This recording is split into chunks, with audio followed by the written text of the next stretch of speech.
So you ask, how's it possible to reconcile beauty with a very, perhaps ugly subject? That was really important for me from the beginning, to make this, to not make a series of ugly, painful, dark images. And the story was meant to be about love, and I don't think you can convey love through pictures of angst. So so I didn't take pictures that I could have taken that were much more hopeless, I guess. And I did include some that were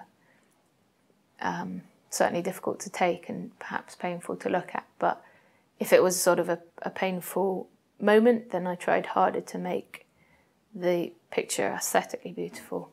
For the rest of my family, at first, I think they said yes. You know, I really specifically wanted to ask permission so that everyone was comfortable with it.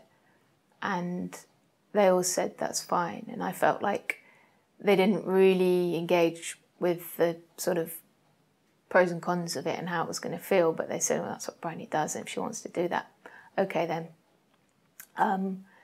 And my dad, on the other hand, was very keen, because he knew it would, A, mean a lot to me, and B, it was something that we could do together when we didn't have much time together. I was really conscious that I didn't want to do anything that would burden my mum further than she already was. And that was the reason that I almost didn't do it, and I went round and round in circles and thought it's too much to add to the whole equation of this horrible situation. But I started very slowly, and I didn't sort of point the camera at anyone. I started by taking pictures of details around... Actually, I started by taking pictures of details around my own flat, which to anyone else didn't speak directly of my dad, you know, having terminal cancer or our relationship.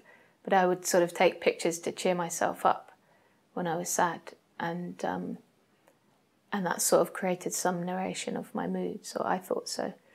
But then eventually, so then I kind of did the same thing in my parents' house, which is the same house I grew up in, and I just shot details. And I knew that some of these pictures were poignant within the context of Dad dying, but still it wouldn't be evident to others. And then eventually I would pick up the camera and actually photograph people's faces, but I think maybe by that time they were used to the camera being around, and then having a camera in their face was easier. But still for quite a while, like, none of my family liked having their picture taken, including myself.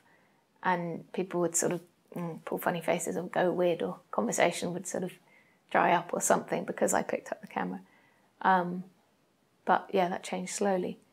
When it really started coming together for me as a photography project was when the end sort of came in sight, and we could see Dad getting really weaker and weaker, and everything became more hopeless, because until he was really, you know, dying, you can't really define when somebody's really dying, but he didn't really lose his character and his optimism for a long time. And then just in the last few weeks, he became a bit,